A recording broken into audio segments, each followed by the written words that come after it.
సంగారెడ్డి జిల్లా కోహీర్ మండలంలోని సజ్జాపూర్ గ్రామంలో దళిత కుటుంబంపై జరిగిన అమానుష ఘటన ఉదంతంపై మాజీ మంత్రి హరీష్ రావు మండిపడ్డారు. బాధితుడు బేగరి రాములు కుటుంబాన్ని ఓదార్చిన హరీష్ రావు రాష్ట్రంలో రేవంత్ రెడ్డి నేతృత్వంలో కొనసాగుతున్నది ప్రజాపాలన కాదని ఇది పూర్తిగా రౌడీ రాజ్యమని మండిపడ్డారు.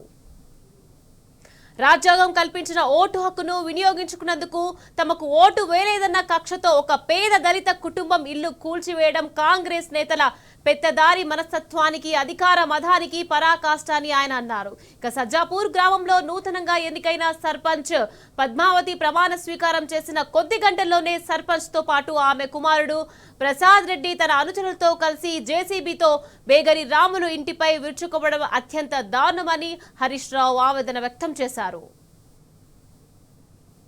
ఇక పట్టాదారు పాసు పుస్తకం ఉన్న నివాసాన్ని కూలుస్తుంటే బాధితుడి భార్య ఈశ్వరమ్మ వృద్ధురాలైన తల్లి పోలీసులు కాళ్లు పట్టుకొని బ్రతిమిలాడినా కనికరించకుండా వారిని పక్కకి తోసేసి అరాచకానికి పాల్పడడం చూస్తుంటే రాష్ట్రంలో శాంతి భద్రతలు ఎక్కడున్నాయని నిలదీశారు.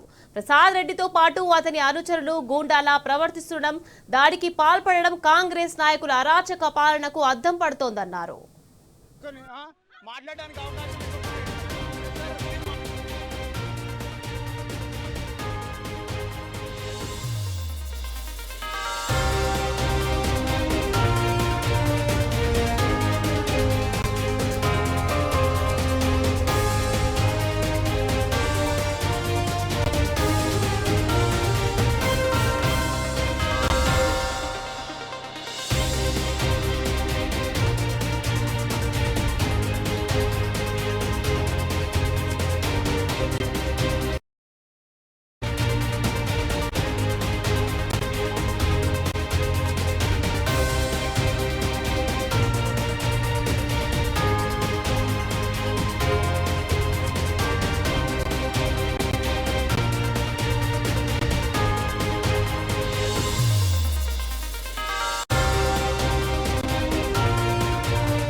రైట్, ఇదే విషయానికి సంబంధించి మరింత సమాచారాన్ని మా ప్రతినిధి రంగాచారి ఫోన్ లైన్ లో అందించేందుకు సిద్ధంగా ఉన్నారు.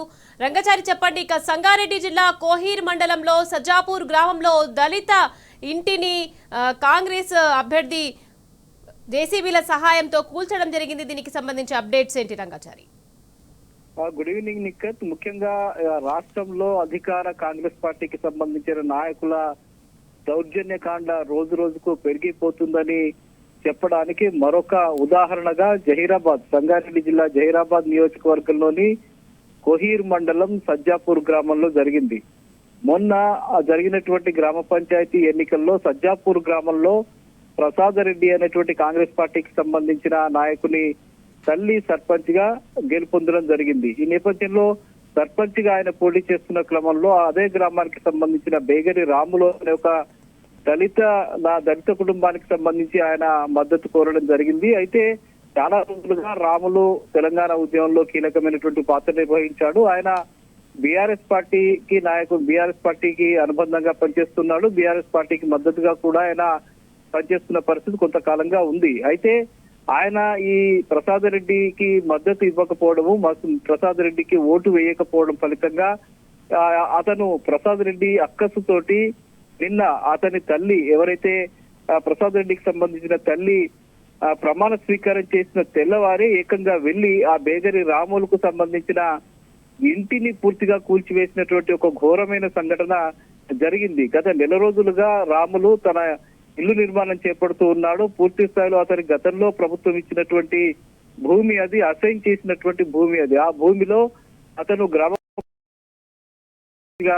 అన్ని రకాల అనుమతులు తీసుకుని గత నెల 2 నెలలుగా ఆయన ఇంటి నిర్మాణాన్ని చేపట్టడం జరిగింది. ఈ క్రమంలోనే ఎన్నికలు కూడా రావడం జరిగింది. ఒకవైపు ఎన్నికలు వస్తే మరోవైపు తన ఇంటి నిర్మాణ ప్రక్రియ కూడా కొనసాగిస్తూ ఉన్నాడు. అయితే అతను తనకు మద్దతు ఇవ్వలేదు అనే ఒక అక్కస్ తోటి ఈ ప్రసాద్ రెడ్డి అనేటువంటి కాంగ్రెస్ పార్టీ నాయకుడు ఆయన ఏకంగా వెళ్లి నిన్న ఆయన తల్లి ప్రమాణ స్వీకారం చేసిన కొద్దిసేపటికే జేసీబీలను తెప్పించి అతని ఇంటి మీదకి పంపించి కనీసం ఎందుకు కూలగొడుతున్నాడో కూడా చెప్పకుండా, కనీసం నోటీసులు కూడా గ్రామ పంచాయతీ నుంచి జారీ చేయకుండా ఏకంగా ఆయన ఇల్లుని కూల్చివేయడం లేదా చర్చనీయాంశంగా మారింది. అంటే కాంగ్రెస్ పార్టీ తనకు అధికారం ఉంది అనే ఒక అది తర్వాత అతను కొంతకాలంగా పారిశ్రామికవేత్తగా కూడా హైదరాబాద్ ప్రాంతంలో కొన్ని పరిశ్రమలు కూడా నెలకొల్పినట్టుగా చెప్తున్నాడు. ఒక ఫార్మా కంపెనీ నడిపినట్టుగా, అట్లాగే రియల్ ఎస్టేట్ వ్యాపారంలో భారీగా సంపాదన చేసినట్టుగా ఉంది. అట్లాగే బిల్డర్స్ గా కూడా పనిచేస్తున్నట్టుగా ఉంది. ఇక అట్లా రకరకాల పద్ధతుల్లో డబ్బు సంపాదించినటువంటి ప్రసాద్ రెడ్డి గత